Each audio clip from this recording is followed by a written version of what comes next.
Le premier texte dans l'évangile de Jean, nous étions tout à l'heure, au chapitre 13, Jean 13, les versets 12 à 17.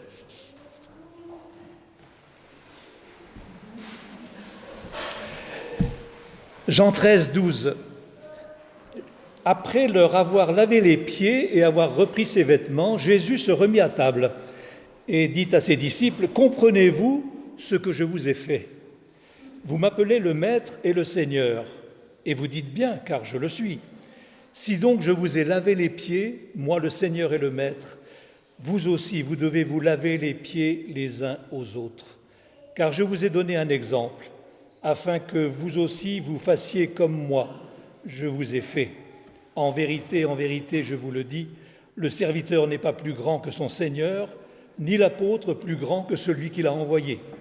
Si vous savez cela, vous êtes heureux, pourvu que vous le mettiez en pratique. » Dans l'épître de Paul aux Philippiens, nous lisons au chapitre 2,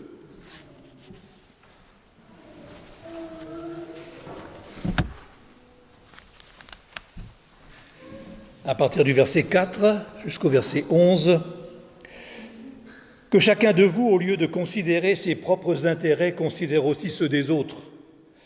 Ayez en vous la pensée qui était en Christ Jésus, lui dont la condition était celle de Dieu, il n'a pas estimé comme une proie à arracher d'être égal avec Dieu, mais il s'est dépouillé lui-même, en prenant la condition d'esclave, en devenant semblable aux hommes. Après s'être trouvé dans la situation d'un homme, il s'est humilié lui-même en devenant obéissant jusqu'à la mort sur la croix.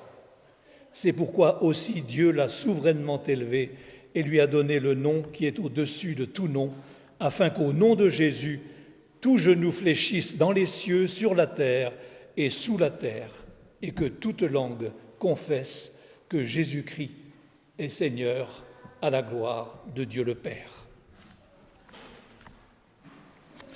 Et nous revenons dans l'évangile de Jean, au chapitre 12, pour relire ensemble son récit des rameaux. Jean 12, verset 12. Le lendemain, la foule nombreuse de gens venus pour la fête apprit que Jésus se rendait à Jérusalem. Ils prirent des branches de palmier et sortirent à sa rencontre et ils criaient « Hosanna, béni soit celui qui vient au nom du Seigneur, le roi d'Israël ». Jésus trouva un ânon et s'assit dessus, selon ce qui est écrit « Sois sans crainte, fille de Sion, voici ton roi vient, assis sur le petit d'une ânesse. » Ses disciples ne comprirent pas cela tout d'abord, mais quand Jésus fut glorifié, alors ils se souvinrent que ces choses étaient écrites de lui et que pour lui il les avait faites. La foule qui était avec Jésus quand il appela Lazare du tombeau et le ressuscita d'entre les morts, lui rendait témoignage. C'est pourquoi la foule vint à sa rencontre, car elle avait appris qu'il avait fait ce miracle. Nous arrêtons là la lecture de la parole de Dieu.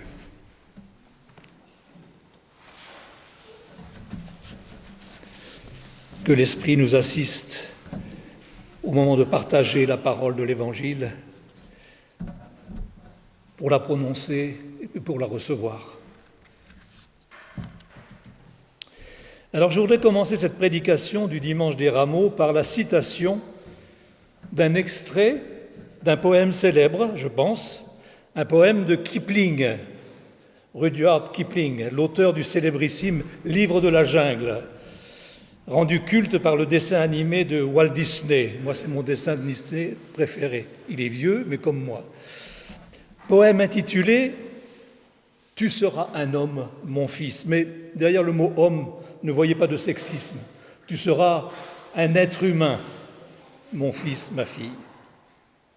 Voici cet extrait. Je sais que pour vous, il ne s'agira que d'un rappel. « Si tu peux supporter d'entendre tes paroles, travesties par des gueux pour exciter les sots, et d'entendre mentir sur toi leur bouche folle, sans mentir toi-même d'un seul mot. Si tu peux rester digne en étant populaire, si tu peux rester peuple en conseillant les rois, Et si tu peux aimer tous tes amis en frères sans qu'aucun d'eux soit tout pour toi, si tu peux rencontrer triomphe après défaite et recevoir ces deux menteurs d'un même front, si tu peux conserver ton courage et ta tête quand tous les autres les perdront, alors les rois, la chance et la victoire seront à tout jamais tes esclaves soumis. Et ce qui vaut bien mieux que les rois et la gloire, tu seras un véritable être humain, mon fils, ma fille.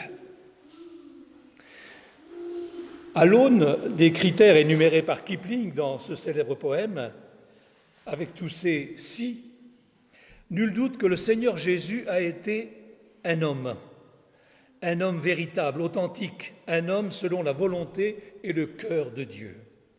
Lui qui a su supporter d'entendre ses paroles déformées par ses ennemis à la mauvaise foi évidente, sans mentir lui-même d'un seul mot et à aucun moment. Lui qui a su rester parfaitement digne en étant extraordinairement populaire. Lui qui a su affronter succès, guérison, exorcisme, résurrection, et défaite, son arrestation, son procès inique, sa crucifixion. Lui qui a su conserver son courage et toute sa lucidité alors que ses disciples et ses ennemis les perdaient. Oui, Jésus a été parfaitement homme, tout en étant parfaitement Dieu. Il est le nouvel Adam, père d'une nouvelle humanité marquée par le sceau de la foi et de l'obéissance parfaite à Dieu, le Créateur. Personnellement, ce qui me frappe le plus dans le récit des rameaux, alors que Jésus entre dans Jérusalem sous les acclamations, les vivas, les hosannas, comme le Messie attendu et le roi de son peuple, le fils de David, c'est la parfaite maîtrise de lui-même que manifeste le Seigneur. Et s'il est effectivement le Messie et le roi, c'est son humilité parfaite qui est impressionnante. Car il me semble que Jésus fait face le jour des rameaux à deux dangers, à deux écueils, je dirais presque à deux tentations, même si ce n'est pas présenté comme ça dans le texte biblique. Deux écueils qui sont redoutables pour les humains et auxquels ils succombent la plupart du temps, alors que Jésus, lui, va les tenir à distance et ne pas y succomber. La première tentation, le premier écueil qui guette Jésus dans son humanité le jour des rameaux, c'est l'écueil de la gloire, celle de l'extrême popularité. Jésus est acclamé par une foule en liesse qui proclame « Hosanna, Hosanna, sauve de grâce, sauve maintenant ». Cette foule le verrait bien sauver le peuple non seulement de ses péchés, mais aussi de l'occupation et de l'oppression de l'occupant politique et militaire romain, et ce faisant, monter sur le trône glorieux de son ancêtre David. La popularité, la renommée, en un mot la gloire, constitue un piège redoutable pour l'être humain, qui risque d'y perdre sa lucidité, voire parfois, en des cas extrêmes, sa raison. Combien d'hommes et de femmes, adulés par les foules, que ce soit des politiques, des sportifs, des artistes, et tant d'autres, se sont brûlés les ailes de la notoriété, ont craqué, perdu les pédales, disjoncté, allant parfois dans des situations extrêmes jusqu'au suicide. C'est que je pense que fondamentalement, l'être humain n'est pas fait pour la gloire. C'est un état contraire à son origine même, sa constitution créaturelle. L'homme est fondamentalement le terrien. Un des traducteurs de la Bible, je ne sais pas si c'est Chouraki peut-être, a dit le glébeux, celui qui est fait de la glèbe. L'humain issu de l'humus, qui fait que sa seule vocation est à l'humilité et non à la gloire. L'humilité n'est pas une qualité qui serait supérieure de l'être humain, c'est sa condition profonde, son état existentiel en face de Dieu. Car la gloire, elle est pour Dieu, le Créateur, le Roi, et pour son Fils Jésus-Christ, qui a voilé un temps sa gloire divine pendant le temps de son incarnation afin de s'humilier pour notre salut. Le jour des rameaux, Jésus ne refuse pas la gloire qui lui est adressée, mais il la maîtrise parfaitement. Elle ne lui monte pas à la tête. Paradoxalement, c'est avec humilité que Jésus accueille la gloire que lui adresse la foule. Ce qui est très souvent une occasion de chute pour l'être humain, la gloire qui peut pousser à la destruction de la personne quand elle est mal vécue, Jésus la domine.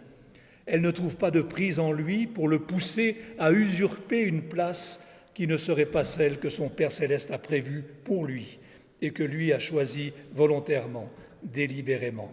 C'est le sens des versets de Philippiens 2 que nous avons lus. Acclamé par la foule de Jérusalem, Jésus se révèle un roi d'une parfaite humanité qui n'est pas contaminée par la gloire, elle qui fait se prendre les hommes pour ce qu'ils ne sont pas, alors même que lui seul pourrait y prétendre. Jésus garde une parfaite lucidité, une parfaite maîtrise de lui-même, tout en jouissant de ces chants de triomphe de la foule des pèlerins de la Pâque. Je pense que Jésus a profondément vécu ces moments aussi là, sachant ce qu'il y avait devant lui, mais étant tout à fait présent au moment qu'il vivait, appréciant la valeur de ce moment, alors qu'il connaît très bien de quoi sera fait la suite de la semaine décisive. Quel exemple, frères et sœurs, pour nous, un exemple pour nous qui sommes si vulnérables à la gloire, si prompts à nous hausser du col, d'être un tout petit peu connus, d'être passé un petit moment à la télé ou d'être un pasteur YouTube. Vaniteux que nous sommes par nature, Jésus vient à notre secours. Beaucoup cherchent la gloire aujourd'hui encore, tout particulièrement chez nos jeunes, mais pas seulement.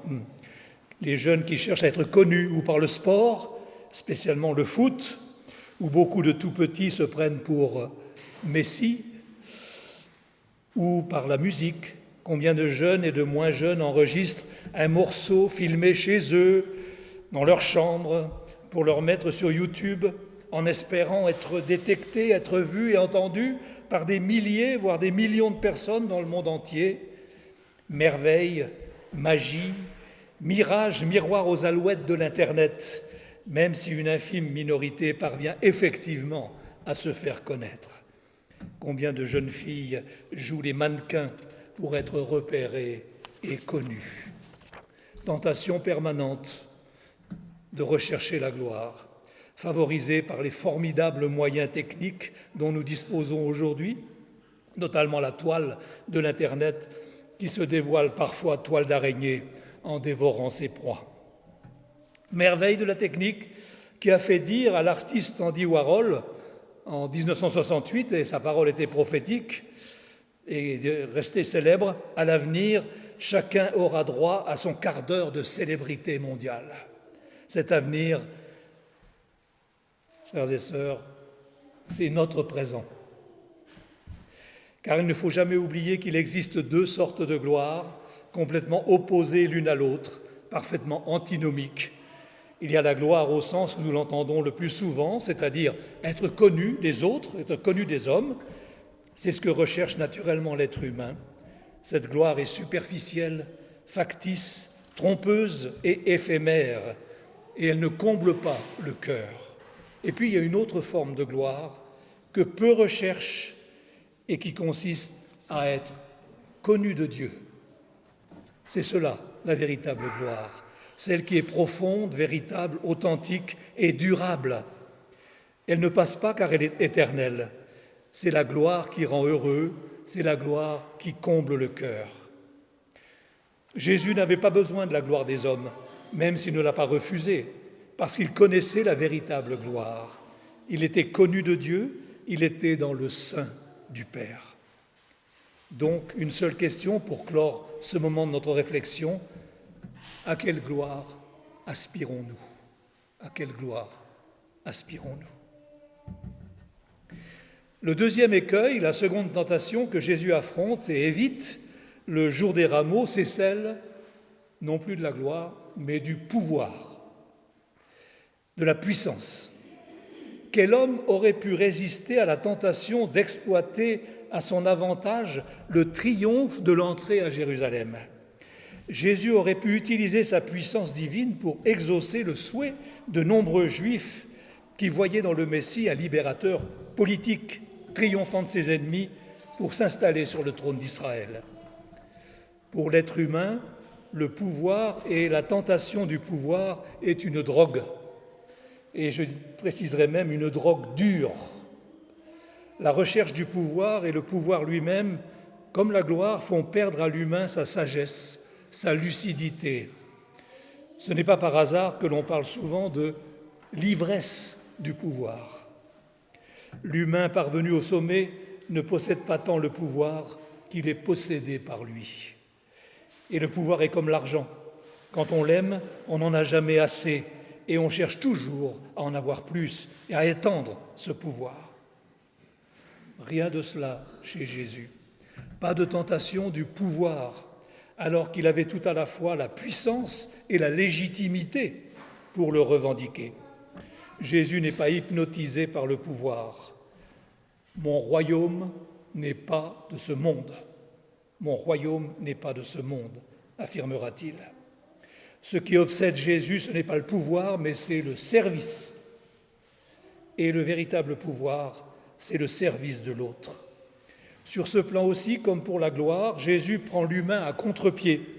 Certes, il est roi, mais un roi humble, un roi pacifique, monté sur un ânon, le petit d'une ânesse.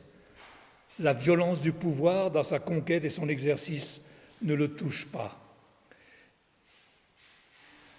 On se souvient de la parole de Jésus, je pense que c'était à Hérode, « Tu n'aurais sur moi aucun pouvoir s'il ne t'avait été donné par Dieu. » Jésus maîtrise le pouvoir parce que cette tentation ne trouve pas d'écho à l'intérieur de sa personne. Il est fondamentalement le serviteur de l'Éternel. Il ne vient pas pour commander, il vient pour servir.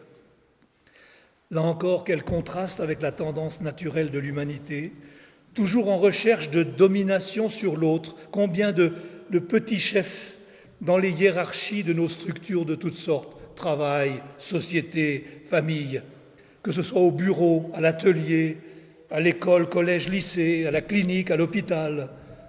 Nous sommes nous-mêmes parfois ces petits chefs, sans parler de l'Église locale qui n'échappe pas certaines fois à ce travers humain, malheureusement. La tentation du pouvoir, elle est partout, inscrite dans le cœur humain depuis la chute, et pas seulement dans les ambitions des politiques. Mais vous me direz, dans tout groupe humain, il faut bien un chef, quelqu'un qui dirige, certainement, mais un chef qui ne perd jamais de vue qu'il est un serviteur du groupe auquel il appartient. Je n'oublie jamais que, pour notre monde politique, qui a tendance à l'oublier, et pour notre gouvernement, le mot ministre a pour origine le latin minus, petit. Alors qu'ils se croient grands et qu'ils ont le pouvoir, ils sont des serviteurs de la nation. Normalement, ils devraient l'être, mais ils l'oublient bien souvent. Jésus n'a jamais oublié qu'il était le serviteur de l'Éternel. Le jour des rameaux, Jésus accepte le titre de roi sans en exercer les prérogatives, ou plutôt en inversant les prérogatives. Le roi n'est pas celui qui est servi, honoré, glorifié. Le roi, c'est celui qui sert son prochain, qui se met à genoux, qui lave les pieds de son prochain. Le roi qu'incarne Jésus, loin de tous les modèles et excès humains, est fondamentalement le roi serviteur qui vient pour nous sauver. Le sage, dans le livre des Proverbes, disait « Celui qui se domine lui-même vaut mieux que celui qui prend des villes. » Le jour des rameaux, Jésus est celui qui se domine parfaitement. Il montre ainsi qu'il est pleinement rempli de l'Esprit Saint, puisque la maîtrise de soi est une composante du fruit de l'Esprit. Ainsi, le jour de son entrée glorieuse dans Jérusalem, Jésus ne laisse dans son cœur aucune place pour la recherche de la gloire et du pouvoir, contrairement à la tendance humaine universelle. montrant par là qu'il est l'homme nouveau, le nouvel Adam conduit par l'Esprit Saint. Et je voudrais terminer ces quelques réflexions par cette question: qu'est-ce qui a permis à Jésus de n'être pas atteint par ce double écueil, par cette double tentation que nous venons d'évoquer? Je l'ai déjà évoqué brièvement. Jésus est habité par une autre pensée que la gloire et le pouvoir. Il ne réfléchit pas dans ces catégories-là, intérieurement. Son obsession, son trouble, non, son obsession sans trouble afférent psychologique, c'est d'accomplir la volonté de son Père céleste, à savoir la réalisation du plan de salut divin pour l'humanité. Jésus est concentré sur un seul objectif, et il le dira lui-même de cette manière: ma nourriture, c'est-à-dire ce qui me fait vivre, c'est de faire la volonté de mon Père. Il est là, me semble-t-il, le secret de la maîtrise de Jésus, nulle part ailleurs. Comment nous, humains, pouvons-nous espérer être victorieux de la tentation double que nous évoquons ce matin? Eh bien, en suivant l'exemple de Jésus, en puisant à la source de sa force par la foi et en ayant comme objectif intérieur de faire dans notre vie la volonté de notre Père céleste. La tentation ne peut être vaincue que par un attachement plus grand, l'amour pour Dieu, la soumission au Saint-Esprit, comme Jésus le démontre le jour des rameaux. Si tu peux rester digne en étant populaire, si tu peux rester peuple en conseillant les rois, si tu peux maîtriser gloire et pouvoir et recevoir ces deux menteurs d'un même front, si tu peux conserver ton courage et ta tête, non seulement tu seras un homme, mon fils, ou tu seras une femme véritable, ma fille, mais tu seras un roi, tu seras une reine à l'image de Jésus-Christ, au service de notre Père céleste. Amen.